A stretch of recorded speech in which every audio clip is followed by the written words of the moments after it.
it was interesting because I don't know why, but somehow in my head it hadn't clicked that everything was going to be in Spanish. I remember getting to the airport because I flew alone to the airport. I was on a different plane from everybody else, and I was there early, and the assistants weren't there, president wasn't there, and I'm kind of thinking, everything is in Spanish. What am I going to do? And so I kind of wandered around the airport, and eventually I found the assistants and president and all that, and everything was fine. But it was really interesting. I remember just getting to Mexico City, and it seemed kind of like a big city. I mean, it was night when I got there, but we stayed the night at President's house, and we kind of looked outside in the morning, and we could just see this really just giant city. I remember it was just crazy. It blew our mind how big it really was. I mean, they say it's the biggest city in the world, and it really is. From President's house, you can see just so much of the city, and it's different. I remember that day they kind of did stuff to kind of, I don't know how to say it. It's almost like mess with us or kind of rough us up a little bit. They'd take us on.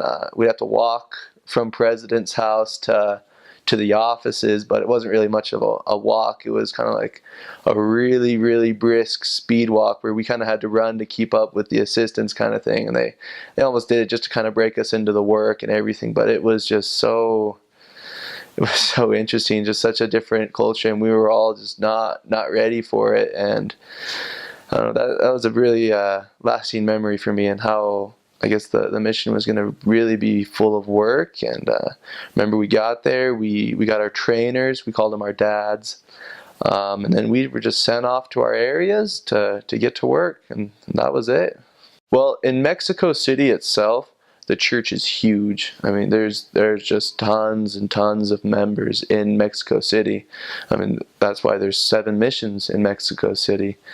And specifically in the West Mission, there's 8 or 9 stakes, and then a district or 2, and it's really strong inside of the city. And I guess the church or the mission goes outside of the city as well. It goes into the state of Mexico and into what's called Michoacan. It's a state also out there. And out there, it's growing a lot. It's not quite as strong as it is in Mexico City, but it is growing, and it's growing rapidly, and it's great to be out there. But the members, they're strong, they're faithful, they love the missionaries, and they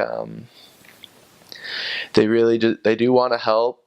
Oftentimes, we as missionaries had to work with them a lot so that they would help us and that we could help them. We could work together as a team. And when we did that, we actually did see a lot of success. We saw a lot of great things. It's growing rapidly, and it's one of the best missions in my opinion, because there's so much growth, there's so much success, and there's so many great things. Everybody's so excited about the church there. The members, they love the church. They want it to grow, and they want to just help in every way they can. The living situations, sometimes you're in really nice apartments. Sometimes the apartments are better than others, but they're all good, and they all have a really great feel about them. They always fit our needs. You're hardly there. You'll eat lunch with members, usually at 2 o'clock, sometimes 3. We usually don't eat dinner with members. In fact, we shouldn't eat dinner with members. You wait till you get home at night to eat dinner. You make something for yourself.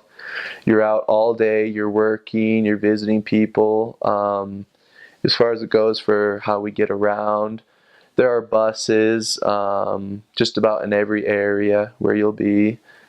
If you're inside the city, sometimes there's the subway system or the metro system. And sometimes you can use that, or there's taxis. Sometimes there's these bike taxis, but you walk a lot. You walk a ton, and sometimes you walk up some really, really big hills. It's one of those things about Mexico City is the hills are unbelievable, and you walk up some really steep hills sometimes. You're gonna wear out your shoes, and that's just kind of the lifestyle. You work and you work, and you have a great time talking to people and teaching the gospel. Well, that's just really how it is. Our president really liked it when we would contact people on buses. He actually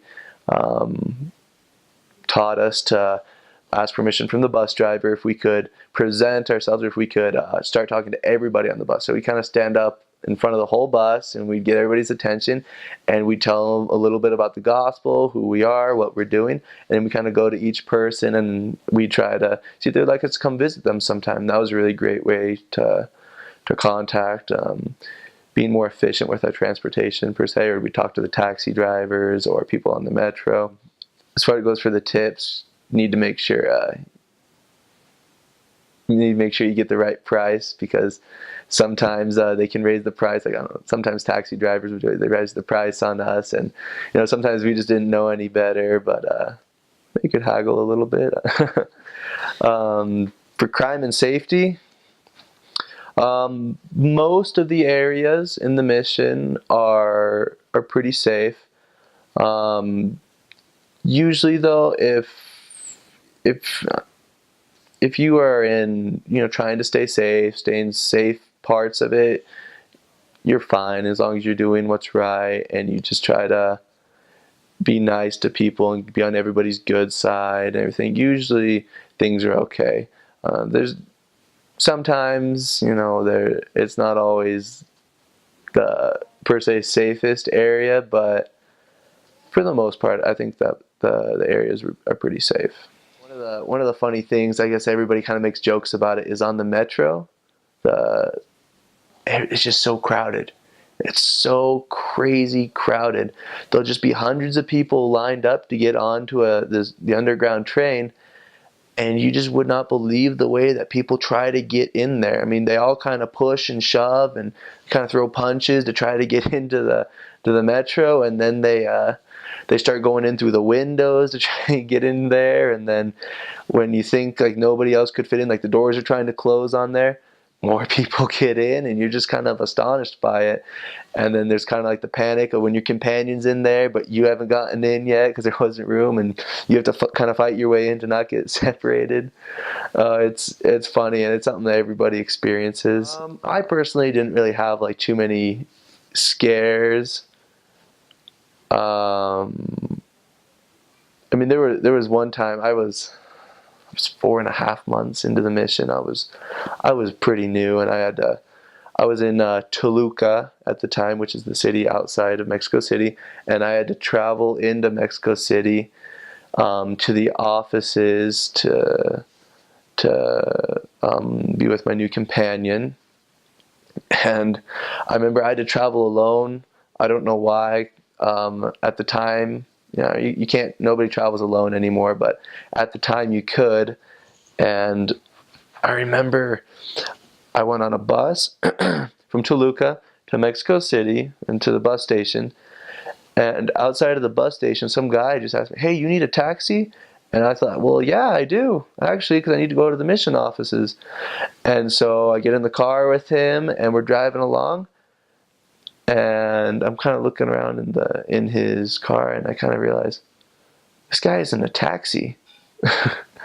And I'm kind of getting scared, because I'm like, okay, this guy isn't a taxi. So if he's not a taxi, is he gonna take me like where I need to go? And he ended up taking me there to the mission office and everything. I think he charged me a little bit extra because I didn't know any better at the time, but it was kind of scary for me at the moment, because I didn't know if he really was a taxi, if I don't know if he's gonna take me somewhere else or take my money or what. There's a lot of really great places, and I mean, like I said, there's pyramids. There's also a downtown in Toluca. That's the city outside of Mexico City. That's pretty big, and the downtown there is pretty. It's pretty cool too. There's a cathedral and there's shops as well. Not quite as big as the one in Mexico City, but that one's really famous. Also in the downtown of Mexico City, there's this really, really big tower. It's called La Torre Latinoamericana. And it's you can go up to the top, and you can just kind of look out and see all of Mexico City. You can see the temple from there.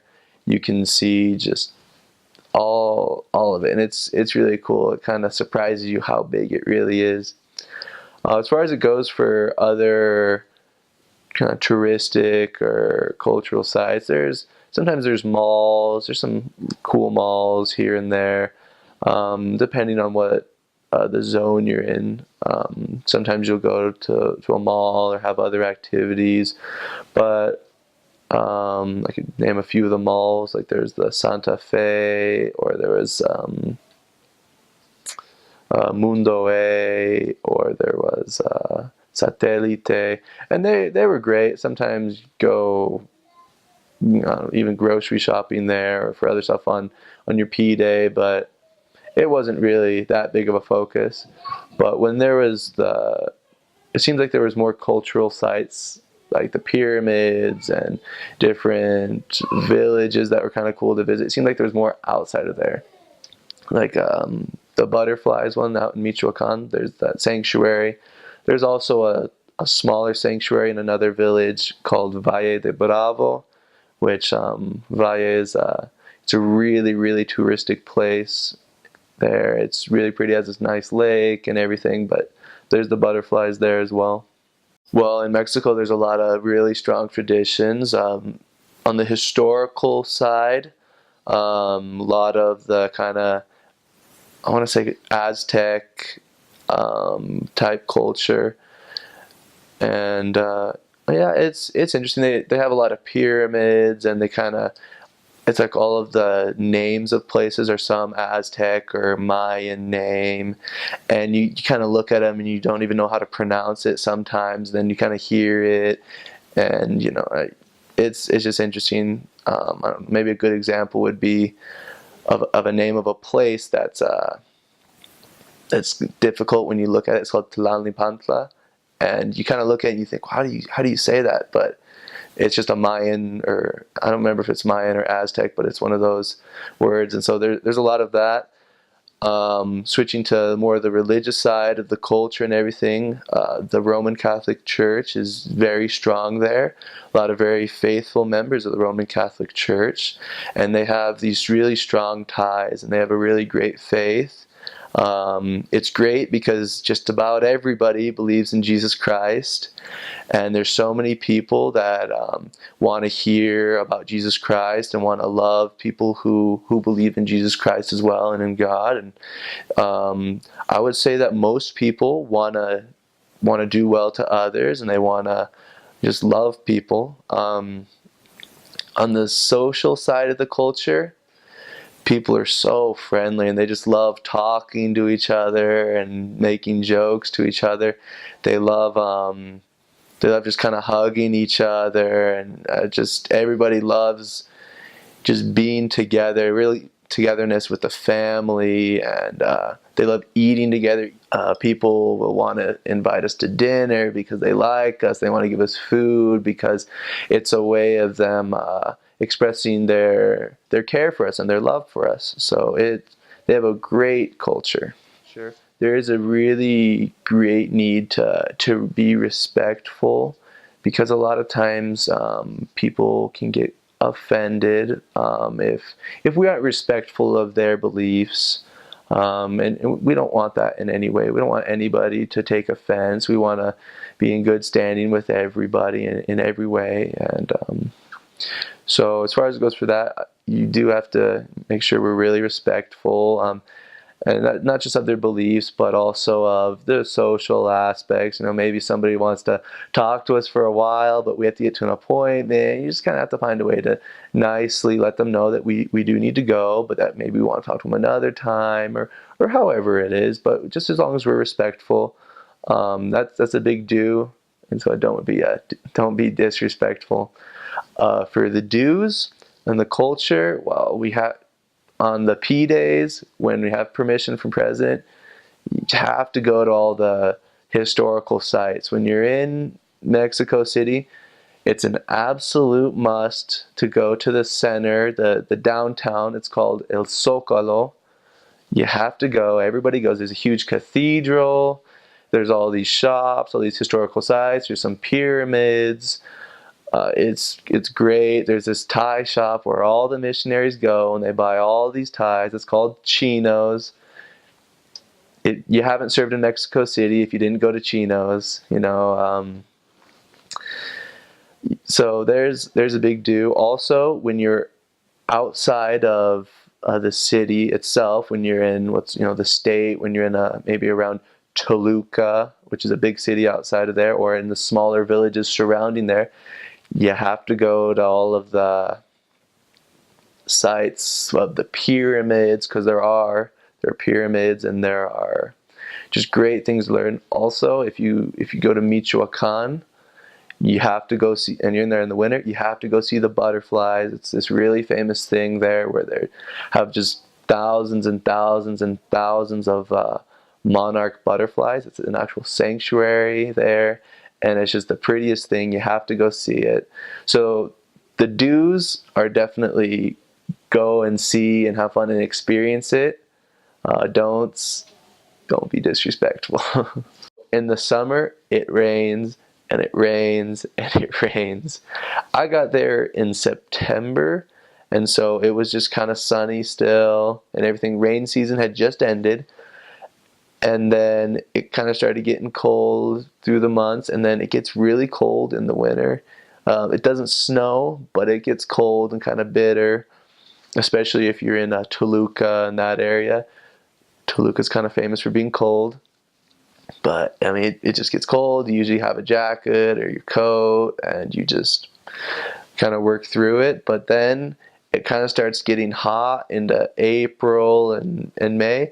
And then comes June, and that's when rain season starts. And your shoes get soaked. There's like the streets turn into rivers, and you just kind of work with it. I definitely recommend an umbrella. There's great food. I loved almost all of the food. Almost all of it. I mean, the tacos. That was great. I remember one of the first things I ate there, right? That first night when I got with my trainer, he took me to tacos after we were done working for the night. And I remember just thinking they were the best tacos I'd ever had. Nothing like Taco Bell here in the U.S., but it was so great. I mean, the best food is taco al pastor. Everybody has to try it. It's this great taco that they make on this big, it's called a trompo. It's like they just get like a pole and they put pork meat and it's like marinated in this like pineapple sauce. And they put pineapple and pork and pineapple and onion and whatever. And they cut it off of it as they kind of grill it on the side. They'll see it and they'll know what I'm talking about. But they're the best tacos there are in Mexico, and everybody loved them. And then there's the food that it was always difficult for some missionaries. Sometimes missionaries experience difficult with the spicy foods. I personally loved it. I thought it was great. It made it fun and exciting. Some couldn't handle it. There was also some food that it seemed like the majority of the American missionaries, they just didn't like. Like they didn't seem to like papaya, which is a fruit there, or they didn't seem to like menudo, which is kind of a delicacy there, and it's made of cow intestine, which I mean, they love it there.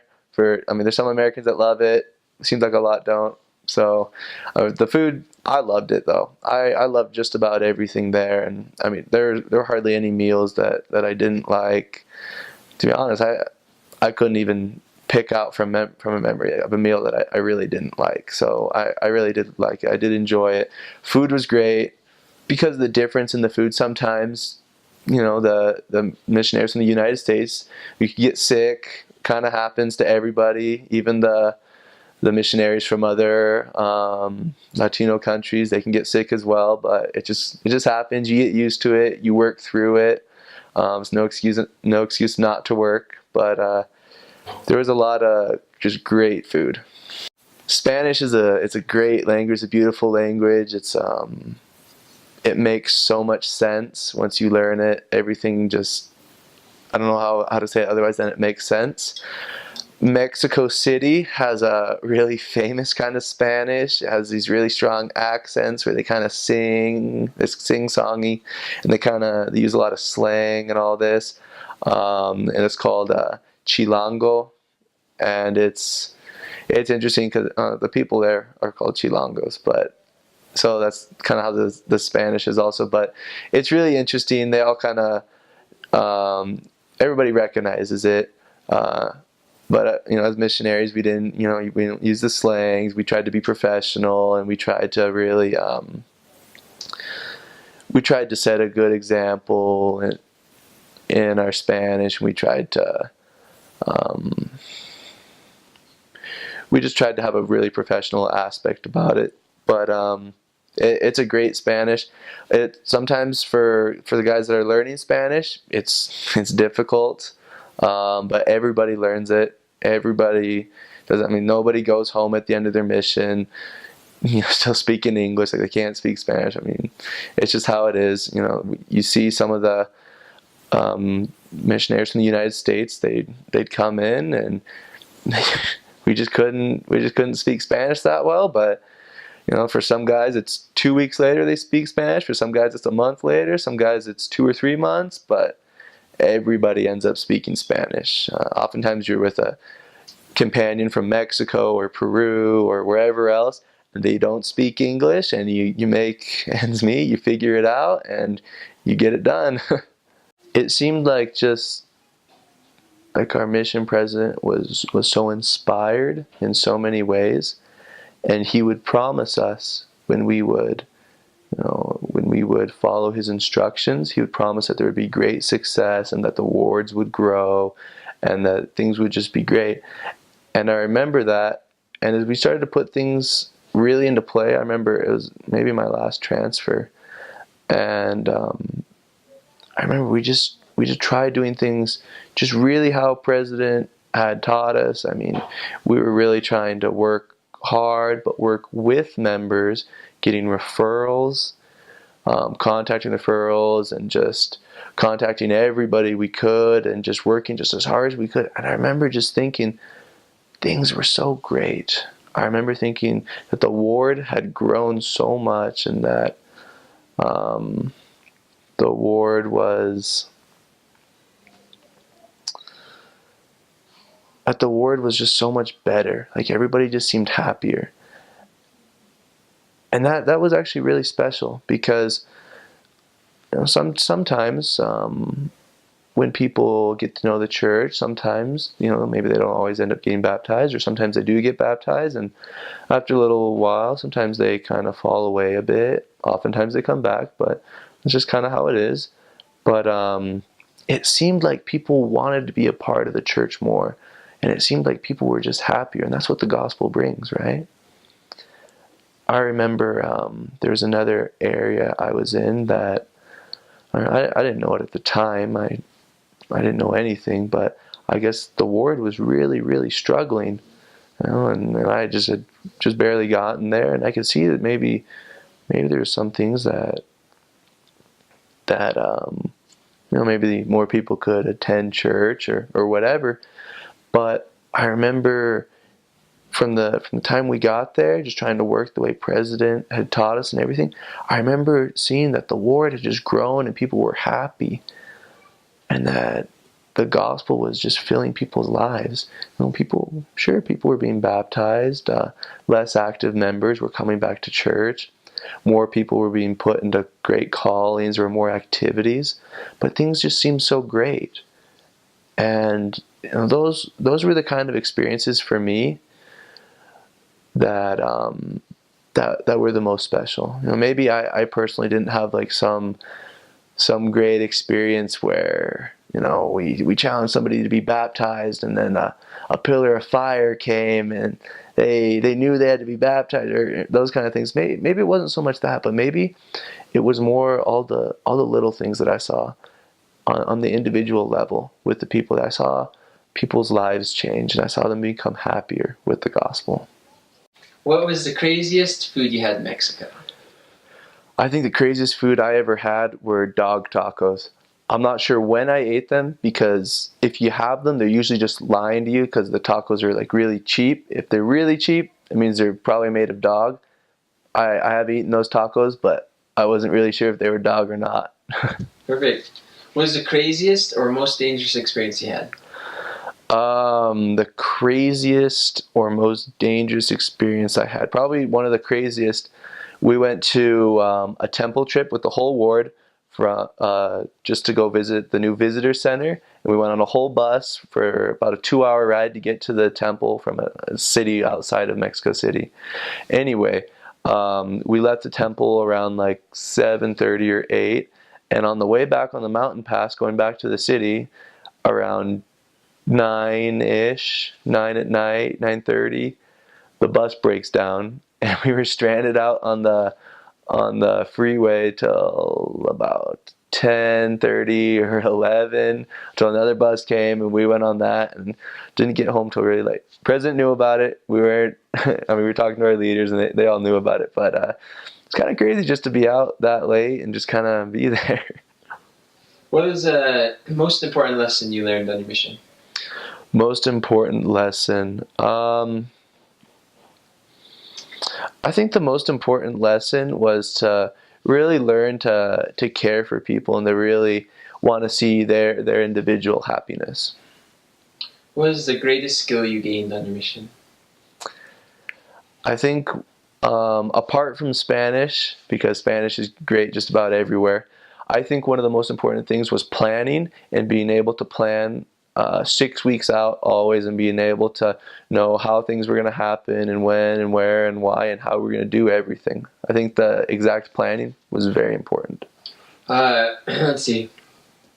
What was craziest weather you had? Craziest weather. I think the rain season is just about as crazy as it gets. I remember I was in one area where there's this huge hill, and it rained so hard that when we were coming up the hill, because we had to go up to an appointment at the top, we had to put our umbrellas out in front of us to stop the water from coming down on us from down the street.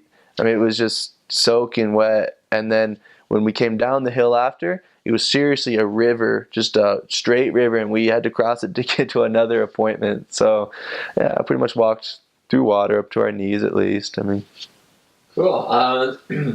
What's the best piece of mission prep advice you could give? Be humble and be eager. What's the thing you admire most about Mexican people? I really admire how the Mexican people, they always wanted to bring people into their homes, and they wanted to love them and talk with them and just have a good time. And then also how they love to feed people and give them dinner, food, and all that. I really admired that, because we were people coming off of the street that they didn't know, and they would wanna love us. So that was really something I admired. What's funniest language mistake you made? In Mexico, at least, I don't know how it is in other countries, but instead of saying "excuse me," like if let's say you're like somebody's kind of like in your way a little bit, and you're just gonna say, "Oh, excuse me, let me just kind of get around you," they say "con permiso," which is to say like with permission, right? Well, for the first 8 months of my mission, I didn't know that it was con permiso. I thought it was compromiso. And compromiso is commitment. And the first 8 months, it wasn't like I didn't know. I was thinking, like, why do they say commitment? That's like the weirdest thing I've ever heard. And no one told me for 8 months. What was the hardest experience you had? Hardest experience. I think probably some of the hardest stuff was learning to really put aside my personal issues and challenges that were going on outside of the mission, and being able to focus in on the work. Sometimes there's just a lot of hard stuff happening at home or whatever, and it was sometimes really difficult to just be able to put that aside and just get into the work. And the final one would be most spiritual experience you had. The most spiritual experience, I don't know if I could name just one exactly like that, but I really feel like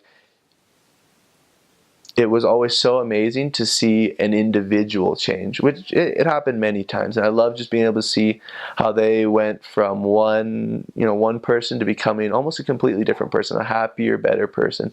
And that applied to many different aspects. It could be a ward or my companion, or it could be me.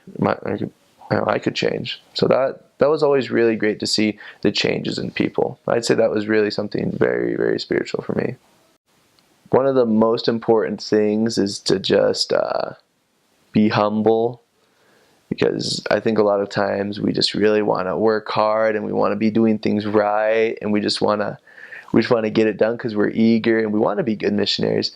And because that, maybe sometimes it's kind of hard to listen to our leaders, or maybe it's kind of hard to listen to our president. And I'm probably one of those examples that you maybe didn't want to listen, or thought I was above that or anything, but really I wasn't. And so being humble is really important, because when we're humble we can learn. As well, Spanish is always important, good to know. Same with Preach My Gospel. I think it's just really important to be excited. Just to be excited and willing to work and just do everything, because as long as we're willing to be obedient and work and change and all that, things, they work out. We end up having great missions, we're happy, and things are good. So I would definitely recommend just looking into it, getting excited, looking maybe at some of the research in the mission, looking up different historical sites in the mission or maps of the mission, and trying to get familiar. And then just wanting to just work. I think that's just one of the biggest things, and knowing you're going to work. It's also very important to be in good shape. Like I said, there's a lot of hills to climb, a lot of them. Definitely recommend having good shoes, really, really good shoes. Going to buy a lot of ties there, but at the same time I'd recommend bringing them, because most people like trading ties with their companion, as it's just kind of a memory from each companion. It's a good idea that we're always just open to new things in the mission, that we're willing to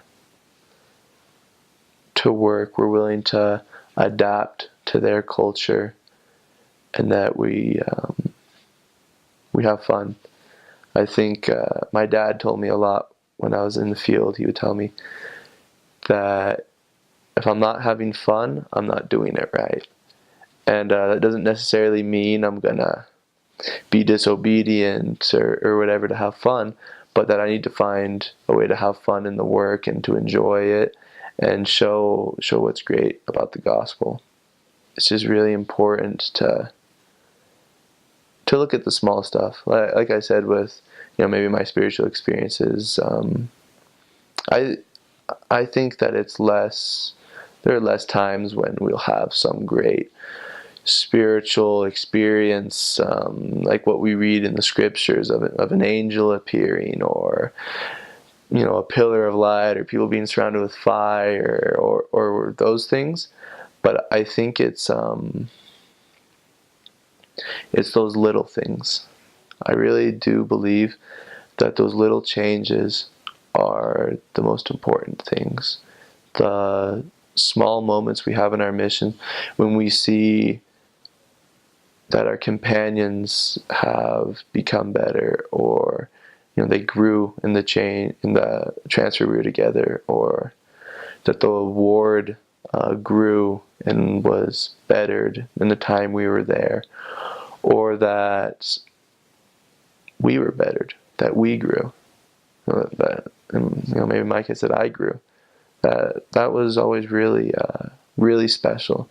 And so I'd say those little things, looking for the happiness in the individual, that may be one of the most important things. The gospel's true. It is. It blesses our lives, and it just helps us to be so happy. The atonement's amazing. The burdens and the grief that it can it can take away from us, and how it can help us change and turn more to our Heavenly Father. It's amazing. The mission, the things that happen in the mission are amazing. Sometimes I wonder if the mission was there to help me, or if it was really there to help others, and maybe it's both, but it's such a great blessing. It's so amazing how things can change us and help us, and